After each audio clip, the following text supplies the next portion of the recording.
Most people hear payment plan and think smaller installments and easier cash flow, which is true, but when you're managing serious capital, it's not about making life easier.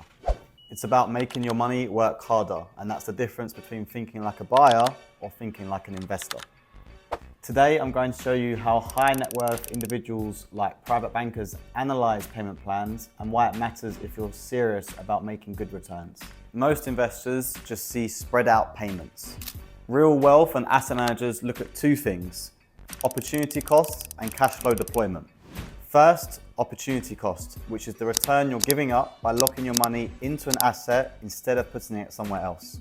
So for example, if we buy into a project, that's money we could have put into different assets like bonds, stocks, even physical assets like gold, or an income generating property in another region. Or we could have deployed that capital into a different off-plan project in Dubai, which may have fitted your investment needs better, gave potentially better returns and better incentives. The key is understanding this.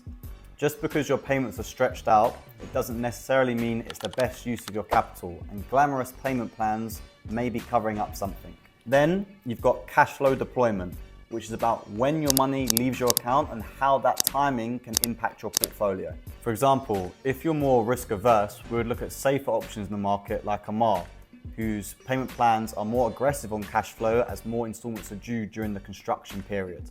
Or if you're risk tolerant, we can look at less established developers who have payment plans which have bigger chunks towards the end or on the handover of the property. This gives your capital more time and more room to move during the construction period and potentially allows you to diversify your portfolio more. Either way, it just depends on what type of investor you are and what your risk appetite is. The smartest investors don't just pay when the payment is due, they try to maximize every dirham. So the next time you see payment plan, don't just think affordable today and pay later. Instead think, how can I maximize my capital during the payment plan?